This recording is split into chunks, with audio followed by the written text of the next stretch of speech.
자, 우리 1층 소예배실 화면 한번 보여주시기 바랍니다. 자, 여러분 반갑습니다. 오늘도 잘 오셨습니다. 여러분 사랑하고 축복합니다. 예, 감사합니다.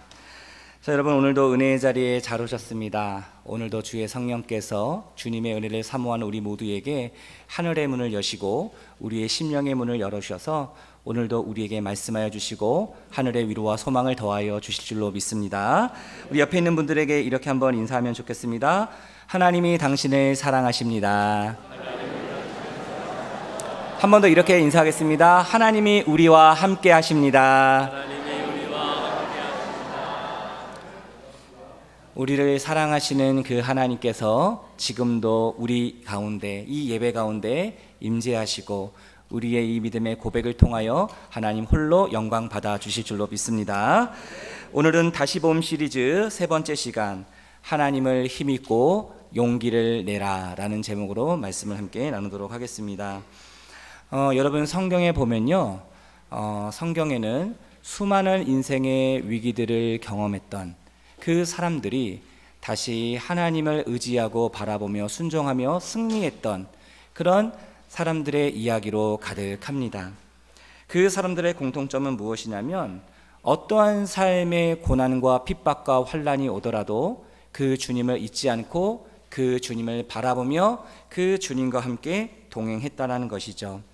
이처럼 다시 주님을 바라보았던 사람들은 그의 인생에 어떠한 거센 비바람이 몰아오고 춥고 어둡고 혹독한 인생의 겨울이 온다 할지라도 그 주님을 바라보고 그 주님과 함께 그 모든 인생의 과정을 통과하며 하나님이 주시는 그 따뜻한 인생의 봄을 맞이할 수 있었다라는 겁니다. 우리가 오늘 읽은 그 본문의 주인공 다윗도 그런 사람이었습니다.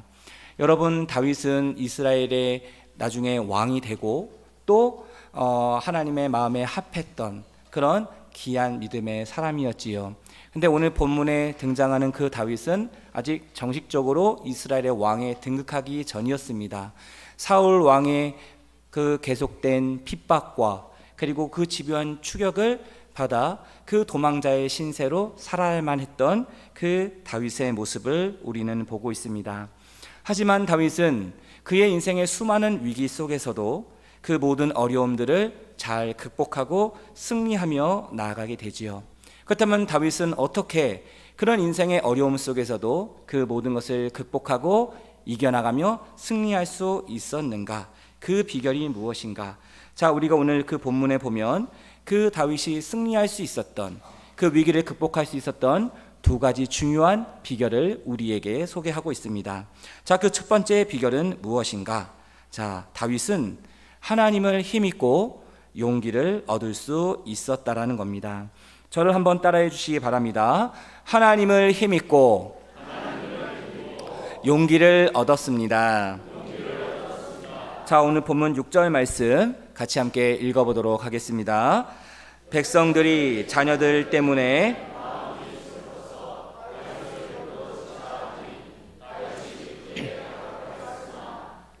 하나님 여호와를 힘입고 용기를 얻었더라. 아멘.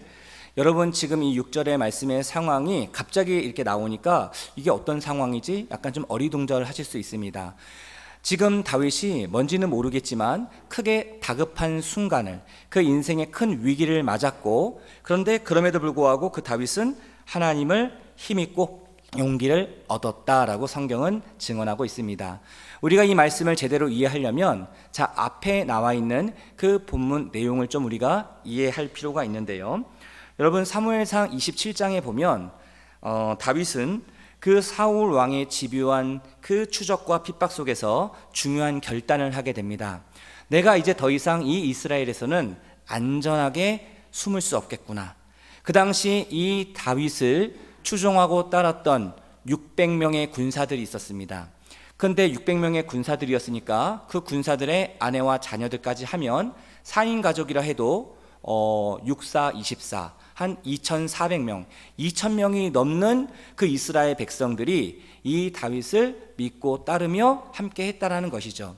그런데 이 사울 왕이 많은 군사들을 풀어서 그 이스라엘 곳곳을 쥐잡듯이 샅샅이 뒤지고 있으니 그 2,000명이 넘는 사람들이 숨어 있다라는 것이 쉽지는 않았을 겁니다. 그래서 이 다윗은 어떤 결정을 하느냐?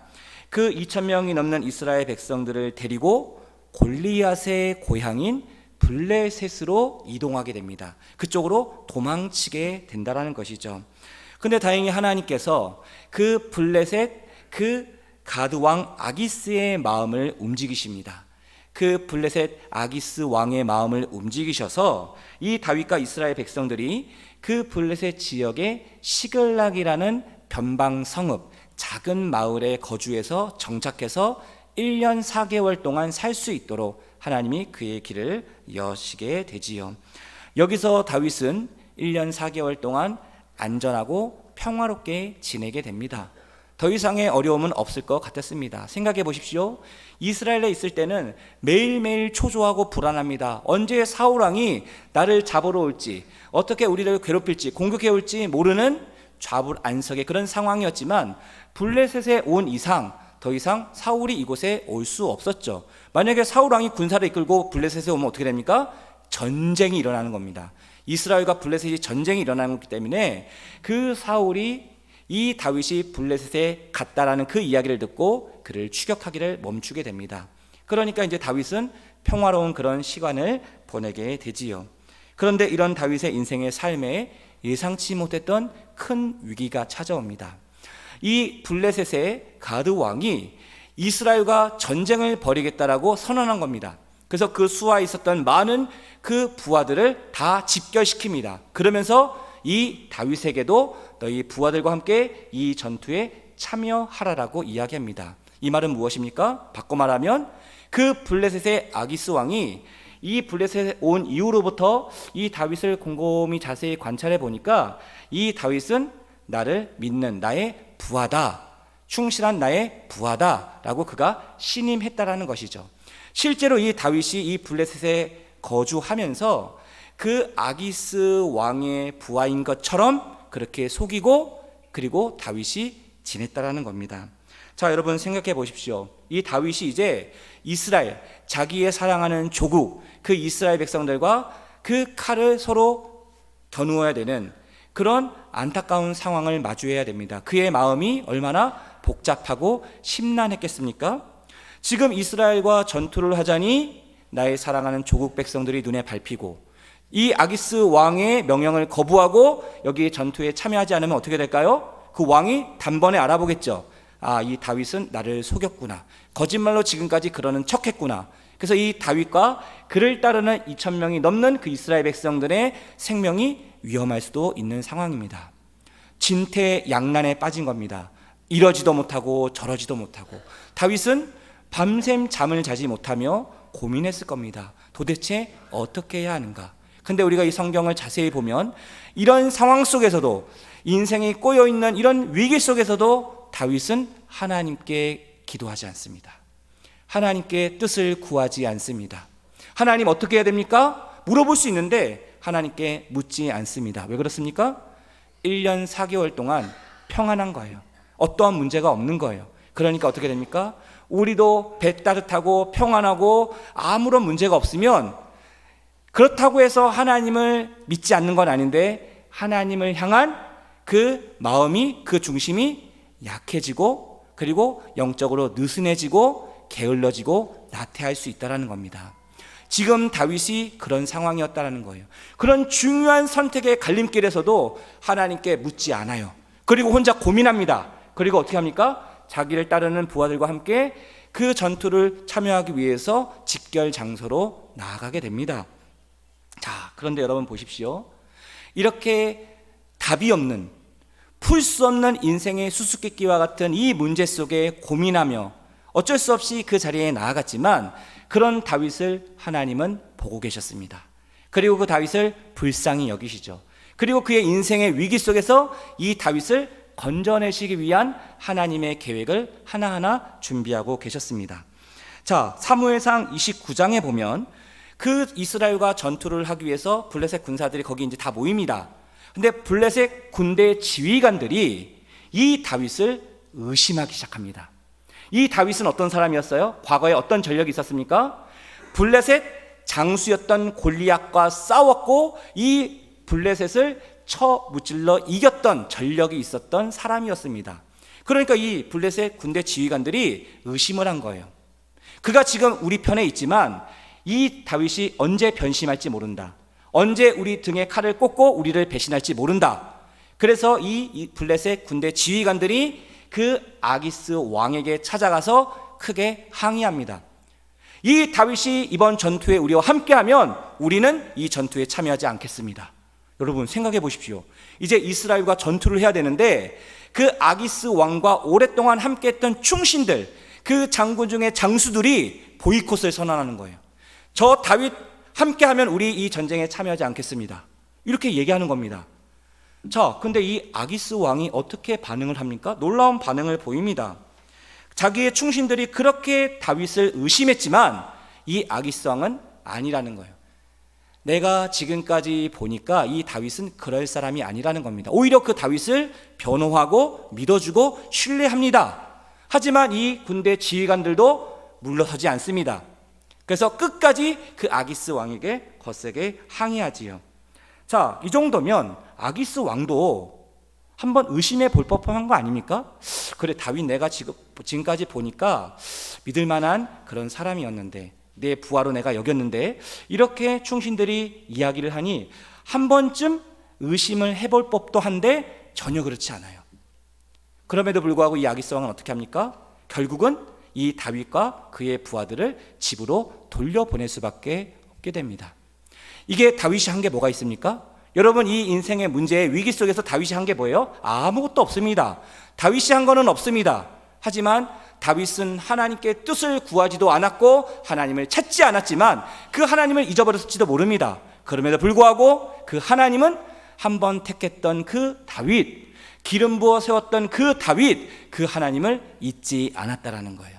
그리고 그 다윗을 어떻게 합니까? 그 수렁에서 건져 주시게 됩니다. 그래서 이 다윗은 어떻게 돼요? 그의 부하들과 3일 만에 다시금 집으로 돌아오게 됩니다. 바로 이 내용이 우리가 읽었던 사무엘상 30장 바로 직전까지 있었던 배경이었습니다. 자, 그런데 다윗과 그 부하들이 자기 집으로 돌아왔는데 충격적인 장면을 보게 됩니다. 그 자기들이 살았던 시글락 성읍들이 아멜렉 사람들에 의해서 불이 타고 자기들이 살았던 집은 다 불타버리고 자기의 사랑하는 아내, 자녀들이 다 어떻게 된 거예요? 포로로 붙잡혀 끌려가게 된 겁니다. 그러니까 이들이 얼마나 황망하고 황당하고 너무나 화가 난 거예요. 분노가 치밀어 오르는 거예요. 그래서 그들의 슬픔과 고통이 얼마나 컸냐면 오늘 본문 4절에 이렇게 얘기합니다. 다윗과 그와 함께한 백성이 울 기력이 없도록 소리 높여 울었더라. 소리 높여 대성통곡을 하는데 얼마나 울었는지 기력이 다 새서 울지 못할 정도로 되었다라는 거예요. 그래서 그들이 어떻게 합니까? 그 다윗의 부하들은 이런 절망적인 상황 속에서 이 모든 책임을, 이 모든 분노를 다윗에게 쏟아붓기 시작합니다. 그래서 그들은 어떻게 합니까? 지금까지 자기들이 믿고 따르고 사랑하고 신뢰했던 그 다윗을 돌을 들어 쳐 죽이려고 합니다. 여러분, 지금 이런 상황에 지금 다윗이 마주하고 있는 거예요. 이런 죽음의 위협, 절체절명의 위기 속에서 다윗은 그러면 이 모든 위기를 어떻게 극복해 나갔는가? 그는 어떻게 나아가고 있는가? 자, 우리가 읽었던 본문 6절 말씀에 보면 다윗이 크게 다급하였다. 여기서 다급했다라는 말은 공경에 처했다, 난처하게 되었다라는 거예요. 여러분 생각해 보십시오. 지금 이 다윗의 상황이 이해가 되십니까?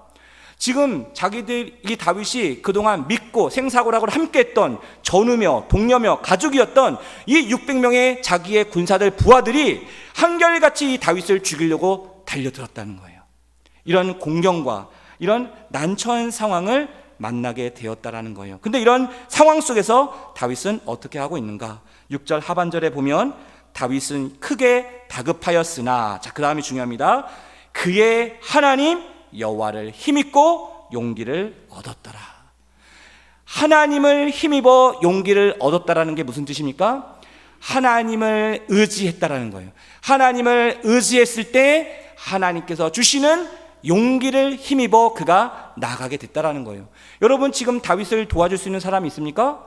아무도 없습니다. 다윗 주변에 있는 그 사람들은 다 자기를 죽이려고 하고 분노를 표출하고 있습니다. 아무도 지금 다윗을 도와줄 사람이 없는 것이죠. 다윗은 혼자였습니다. 하지만 다윗은 혼자가 아니었지요. 다윗과 함께 하셨던 그 하나님이 계셨던 겁니다. 다윗은 그의 인생에 예기치 못한 문제가 있었을 때 눈을 들어 하나님을 다시 바라보기 시작했습니다. 하나님이시는 그 용기를 힘입어 다시금 이 모든 어려움들을 돌파하며 나가는 그 다윗의 모습을 우리는 볼 수 있게 됩니다. 사랑하는 성도 여러분, 우리의 인생의 삶에도 예상하지 못했던 이런 인생의 위기를 만날 때가 있어요. 그 풀리지 않는 그런 어려운 문제 속에서 전전긍긍하며 밤잠 이루지 못하며 탄식하며 절망할 수밖에 없는 우리의 인생의 삶들이 있지 않습니까? 제 인생을 되돌아봤었을 때 제가 말씀을 준비하면서 제가 20대 초반에 있었던 한 사건, 그리고 한 친구가 생각이 났습니다. 제가 20대 초반에 일반 대학을 다니고 있을 때 집을 떠나서 처음으로 자취라는 것을 해봤습니다. 자, 여러분, 집을 떠나서 자취를 한다는 것은 어떤 의미가 있습니까? 나에게 뭐가 주어진다는 거예요? 엄청난 자유가 주어진다는 겁니다. 근데 제가 좀 안타까운 좀 고백이긴 하지만 저희 어머니께서 저의 건강을 생각하셔서 옛날에 이제 뭐 도시락 이런 거 싸시잖아요. 도시락을 이제 싸서 가면은 절대로 인스턴트 그런 식품들, 반찬들 몸에 해롭다고 싸주지 않으셨습니다. 그러니까 저는 그 흔한 햄, 소세지, 동그랑땡을 한 번도 반찬으로 먹어본 적이 없어요. 그럼 학교 가서 애들하고 친구들하고 도시락을 까먹잖아요. 그러면 도시락을 짠 엽니다. 그러면 제일 먼저 인기가 많은 반찬들이 먼저 없어지고 제가 싸온 반찬들은 어떻게 될까요? 아무도 먹지 않습니다. 아무도 먹지 않아요. 그럼 그게 제가 이제 상처가 되는 거예요. 아픔이 되는 거예요. 그리고 제가 대학에 가서 자취를 하면서 제가 뭘 했냐면 그 편의점 가게에 가서 햄, 소세지, 동그랑땡 왕창 사가지고 그거를 먹는 겁니다. 조리도 안 하고 그냥 막 씹어 먹는 겁니다. 그 정도로 제가 이제 한이 됐던 그런 거였었는데요. 그렇게 제가 자취를 하면서 대학교 생활을 시작을 하게 됐는데, 그러다 보니까 제 학교 생활이 원만하지 않았습니다. 성실하게 하지도 못했고 지금 생각해보면 너무 부끄러운 그런 대학 생활이었는데, 그럴 때 하나님께서 제 자취를 할 때 붙여주신 친구가 있었어요. 근데 그 친구는 저와는 다르게 아주 성실했고 믿음도 좋았던 친구였습니다. 근데 그 친구가 한 번은 저를 어디로 데리고 갔냐면 그 학교에 기독교 동아리로 저를 끌고 갔어요. 실로암이라는 찬양 동아리로 저를 끌고 가서 강제로 거기 같이 들어가게 했고, 거기서 제가 처음으로 기타를 배우면서 하나님을 찬양하는 기쁨과 은혜를 누리게 되었습니다. 그래서 제가 모태신앙으로 자라고 컸지만 제가 그 시간을 통해서 그 하나님을 다시 한번 깊이 만나는 그런 시간이 되었어요. 어떻게 보면 그 친구는 제 인생에 있어서 제 신앙을 이끌어준 그런 귀한 친구였던 겁니다. 그런데 그 친구가 몇 달 후에 큰 병을 얻게 됐어요. 갑작스럽게 골수암 판정을 받게 되고 그 방학 기간 동안에 투병 생활을 했고 결국은 복학을 하지 못했습니다. 그리고 그 친구는 너무나도 빨리 하나님의 부르심을 받게 되었습니다. 그 20대 초반에 저에게는 엄청난 큰 충격이었어요. 제가 대학교에 가서 처음 만났던 친구고 자취했던 친구고 저의 흔들렸던 신앙과 믿음과 저 학교 생활을 붙잡을 수 있도록 도와줬던 그런 너무나도 소중한 친구였는데, 그 친구가 그만 너무나도 빨리 죽게 된 겁니다. 당시 저는 너무나도 큰 충격을 받아서 제 신앙과 삶이 송두리째 흔들리게 되었고 정상적으로 학교 생활을 할 수가 없었습니다. 그런 상황 가운데 그 매일 밤마다 그 찬양 동아리에 가서 제 혼자 기타를 치면서 찬양하며 막 목 놓아 울면서 불렀습니다. 그런데 그때 하나님께서 귀한 찬양을 하나 만나게 해주셨고, 제가 그 찬양을 부르면서 하나님께서 저의 아픔과 고통과 슬픔을 위로해 주시고 치유해 주시고 회복시켜 주시게 되는데요.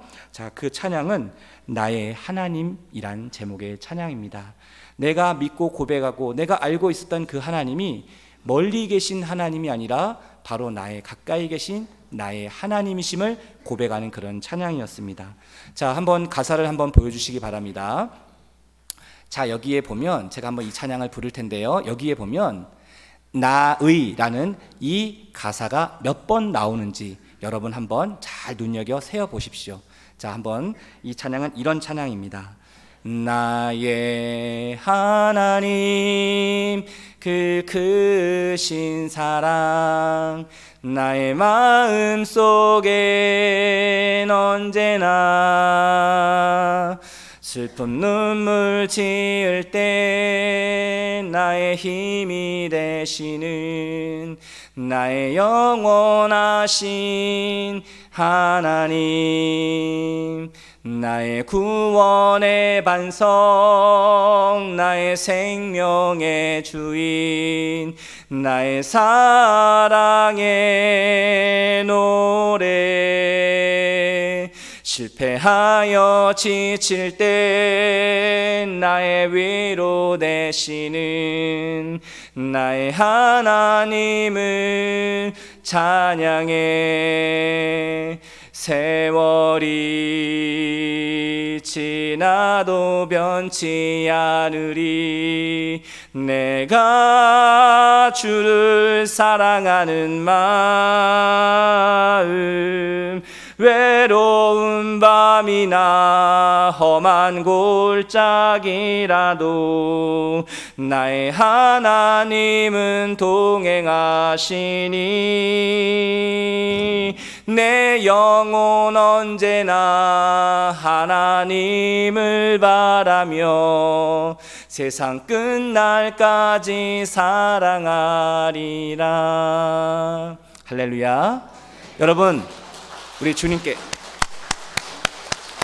제가 이 찬양을 거의 진짜 매일 밤마다 올라가서 한 번 부르면 거의 수십 번씩 찬양을 불렀습니다. 그러면서 울며 또 하나님 찬양하며 위로받으며 다시금 하나님이 주신 힘을 얻으며 제가 다시금 나아갈 수 있었던 찬양인데요. 나의라는 말이 몇 번 나오던가요? 세 번 씁니까? 몇 번? 손으로 한번 표기해 보시죠. 몇 번? 예, 역시 우리 대민교회 우리 성도님들 수준이 아주 높습니다. 10번 나옵니다. 10번. 나의 하나님, 여러분들이 알고 믿고 고백하는 하나님은 어떤 하나님이십니까? 그 나의 하나님은 어떤 분이세요? 여기에 보면 슬픔 눈물 지을 때 나의 힘이 되신 하나님, 실패하여 지칠 때 나의 위로 되시는 하나님, 외로운 밤이나 험한 골짜기라도 나와 늘 동행하시는 하나님, 그 하나님이 바로 나의 하나님이 되신다라는 거예요. 내 인생의 삶의 반쪽과 같았던 그 친구가 사라지고 나서 제 삶이 무너지는 것 같았어요. 모든 희망이 보이지 않고 내 힘으로 이 삶을 헤쳐나갈 자신도 없고 용기도 없었어요. 그런데 하나님께서 이 나의 하나님이라는 찬양을 통해서 그 하나님을 고백하게 하셨고 그 주님을 찬양하게 하셨고 내 인생의 삶에 주님께서 찾아오셔서 나를 그렇게 주님께서 인도해 가셨습니다. 여러분, 나의 하나님을 힘입고 용기를 내십시오. 여전히 내 인생에 위기가 있고 아픔이 있고 내 힘으로 감당할 수 없는 크고 작은 문제들을 우리는 마주하고 살아갑니다. 도저히 이 문제는 내가 풀 수 있는 방법도 없고 능력도 없고 그냥 모든 것이 수수께끼처럼 이 어려운 문제 속에 나는 아무것도 할 수 없어요. 그럼에도 불구하고 여러분, 그런 상황 속에서 하나님을 바라보고 하나님을 의지하고 주님께 나아가면 그 하나님께서 이 모든 위기를 극복하고 돌파하고 승리하고 나아갈 수 있도록 하나님께서 우리에게 은혜를 주시고 지혜를 주시고 능력을 더하여 주실 줄로 믿습니다. 이런 의미에서 여러분 이렇게 한번 믿음으로 선포하십시오. 주님은 나의 하나님이십니다. 저를 한번 따라 하시겠습니다. 주님은 나의 하나님이십니다. 우리 옆에 있는 분들에게 이렇게 한번 축복해 주십시오. 나의 하나님을 힘입고 용기를 냅시다. 용기는 어디에서부터 온다는 거예요? 하나님을 힘입을 때, 하나님을 의지할 때, 하나님을 바라볼 때 하나님께서 우리에게 용기를 주신다는 거예요. 여러분, 지금 다윗이 하나님의 용기를 얻었어요. 하나님의 힘입어 용기를 얻었어요. 용기를 냈어요. 왜요? 주변에 아무런 상황도 여건도 사람들도 다윗을 지지해 주지 않고 다윗을 바라봐 주지 않았어요. 하지만 하나님은 이 다윗을 바라보셨고 그 하나님을 힘입어 의지하며 나아가는 그 다윗을 외면하지 않으셨다는 거예요. 그에게 용기를 주십니다. 자신감을 주십니다. 일어날 수 있는 힘을 더하여 주셨어요. 자, 그래서 다윗이 이 인생의 위기를 어떻게 극복해 나가는가? 여기에 두 번째 비결이 나옵니다. 다윗은 기도의 에봇을 입고 하나님의 뜻에 순종하게 됩니다. 저를 한번 따라해 주시기 바랍니다. 기도의 에봇을 입고 하나님의 뜻에 순종했습니다. 자, 오늘 본문 7절과 8절 말씀을 같이 함께 읽어보겠습니다. 다윗이 아히멜렉의 아들 제사장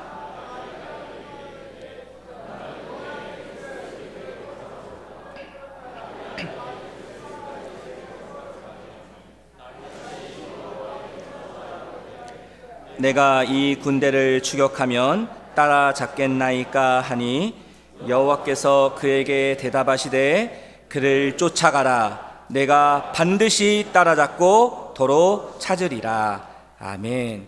여러분 보십시오. 지금 다윗이 하나님을 힘입어 용기를 냈습니다. 용기를 얻었습니다. 그리고 그가 가장 먼저 한 것이 무엇입니까? 우리는 이것을 눈여겨보아야 합니다. 이 다윗은 제사장 아비아달에게 명령합니다. 그리고 에봇을 내게로 가져오라 라고 명령을 하죠. 그리고 가져온 그 에봇을 가지고 이 다윗은 여호와 하나님께 묻습니다. 그 뜻을 구합니다. 여러분, 에봇이 무엇입니까? 제사장이 하나님의 뜻을 구할 때 사용했던 그런 부입니다. 그 제사장이 입었던 옷 중에 겉옷 바깥에 앞치마처럼 생긴 것인데 그 앞치마 중앙에 흉패가 있고 그 흉패 주머니 안에 우림과 둠밈이라는 그 두 개의 돌이 있었습니다. 이것을 가지고 제사장은 중요한 것을 결정할 때 하나님의 뜻을 구하기 위해서 이 에봇을 사용했던 것이죠.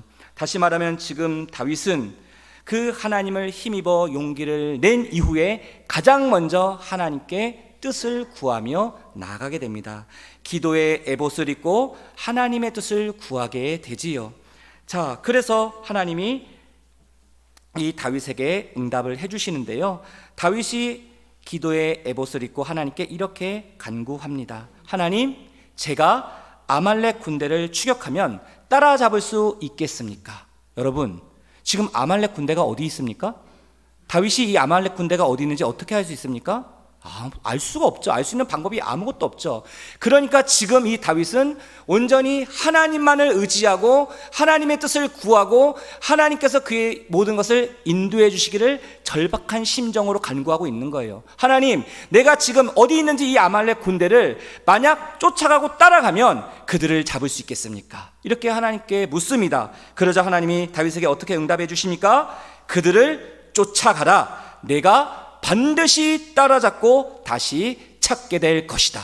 하나님께서 이 다윗의 간구에 승리의 확신을 허락해 주시는 것이죠. 근데 여기서 우리가 주목할 것은 무엇입니까? 조금 전까지만 해도 이 다윗을 따랐던 600명의 그 부하들 어떻게 했습니까? 화가 치밀어 오르니까 이성을 잃고 돌을 들어 다윗을 쳐 죽이려고 했습니다. 그랬던 그들이 놀랍게 변화됩니다. 어떻게 변화됩니까? 지금 다윗이 하나님을 힘입어 용기를 내어 기도의 에봇을 입고 하나님의 뜻을 구하며 승리의 확신을 하나님으로부터 얻자 그 모습을 보았던 이 600명의 군사들이 어떻게 합니까? 이 다윗을 신뢰하기 시작합니다. 이 다윗을 따르기 시작합니다. 이 다윗과 멀었던 깨어졌던 그 관계가 다시금 회복되게 됩니다. 그래서 이들은 다윗이 하라는 대로 그의 명령에 따라 이 아말렉 군대를 추격하기 위해서 출발하게 됩니다.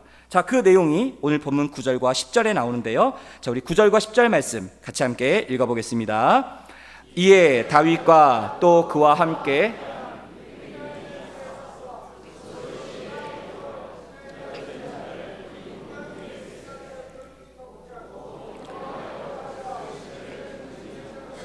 200명을 머물게 했고 다윗은 400명을 거느리고 쫓아가니라. 아멘. 처음에 600명이 출발했어요. 추격했어요. 근데 여기 말씀해 보니까 너무나도 피곤하여 지쳤던 200명, 전체 600명의 3분의 1이나 해당되는 많은 인원이었습니다. 이 200명이 더 이상 못 가겠다는 거예요. 중간에 낙오하는 거예요. 이런 상황 속에서 다윗은 어떤 결정을 합니까? 그 부서의 시내에 그들이 머물며 쉴 수 있도록 배려를 합니다. 어떻게 이렇게 긴급한 상황 속에서 한 명이라도 더 끌고 가야 되는 거 아닙니까? 아말렉 군사들이 얼마나 많은데 그들과 전투를 하고 싸워 승리하려면 한 명이라도 더 끌고 가야 되는데 다윗은 그렇게 하지 않았다라는 거예요. 그들을 쉬게 했다라는 거예요. 어떻게 다윗은 이런 결정을 할 수 있었는가? 다윗은 이 전투의 승리가 사람의 숫자에 달려있지 않고 오직 하나님께 달려있음은 그를 확신했기 때문에 그렇다라는 것이죠. 600명이 가든 400명이 가든 200명이 가든 10명이 가든 그것은 중요하지 않다라는 거예요. 하나님이 승리의 확신을 주셨고 하나님의 말씀에 따라 나아가게 되면 하나님께서 이 모든 전쟁에서 승리하게 하실 것이라는 그 굳은 확신이 이 다윗에게 있었기 때문이라는 것이죠. 그래서 다윗은 이 400명의 군사들을 이끌고 나아갑니다. 근데 어디로 나아가야 될지 모릅니다. 그런데 오늘 본문에는 나와 있지 않지만 이 다윗과 400명의 군사들이 그 들판에서 애굽 사람 하나를 만나게 됩니다. 근데 이 애굽 사람 소년을 만나게 되는데 거의 죽어가는 이 소년에게 먹을 것을 주고 다시 살려줘요. 그리고 나중에 이 자초지종을 물어보니까 이 애굽 소년은 누구냐면 바로 그 아말렉 사람의 종이었던 겁니다. 사흘 전에 이 시글락을 공격했던 그 아말렉 사람의 종이었던 거예요. 그러니까 이 애굽 소년이 지금 아말렉 군사들이 어디 있는지를 알고 있었던 겁니다. 이렇게 하나님께서는 이 애굽 소년을 예비하셔서 다윗을 만나게 하시고 그를 통하여 그 아말렉 군사들을 쳐 무찔러 승리할 수 있도록 하나님께서 모든 것을 계획하시고 준비하시고 일하시고 계셨다라는 겁니다. 이제 말씀을 마무리하겠습니다. 사랑하는 성도 여러분, 우리는 긴급한 삶의 위기를 만났을 때, 그런 문제를 만났을 때 우리는 무엇을 주로 의지합니까? 우리에게 힘이 되고 우리에게 용기를 주는 것은 무엇입니까? 바라기는 다윗처럼 우리도 나의 하나님을 힘입어 용기를 낼 수 있게 되기를 간절히 소망합니다.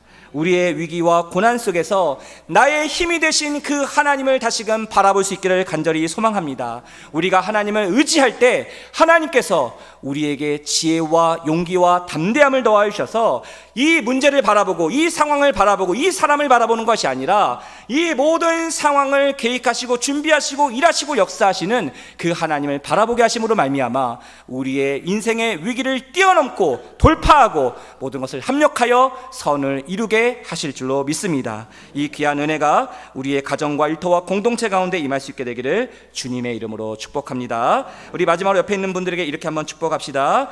나의 하나님을 힘입고 용기를 냅시다. 기도하겠습니다. 사랑하는 나의 하나님, 우리도 다윗처럼 인생의 위기와 시험들을 만날 때가 있습니다. 도저히 내 힘으로는 풀 수 없는 너무나도 어려운 문제들을 마주할 때마다 우리는 낙심할 수밖에 없고 절망할 수밖에 없는 우리의 연약한 인생임을 고백합니다. 주여, 우리의 인생의 수많은 위기 속에서 하나님을 바라보며 하나님을 힘입어 용기를 낼 수 있도록 은혜를 베풀어 주시옵소서. 우리가 그 하나님을 바라보며 의지하며 나아갈 때 하나님께서 우리에게 감당할 수 있는 힘도 능력도 지혜도 용기도 더하여 주실 줄로 믿습니다. 우리가 늘 깨어 하나님이 주신 그 기도의 에봇을 입게 도와주시고 나를 향하신 우리의 가정과 공동체를 향하신 하나님의 뜻을 구하며 온전히 순종하며 나아갈 때마다 우리의 인생의 모든 대적들을 물리쳐 주시고 우리의 인생의 위기를 극복하고 승리하게 하여 주실 줄로 믿습니다. 주님, 우리와 함께하여 주시옵소서. 함께 하실 그 주님께 감사와 찬양을 드리며 우리 주 예수 그리스도의 이름으로 기도드립니다. 아멘. 찬송가 342장 함께 찬양하며 봉헌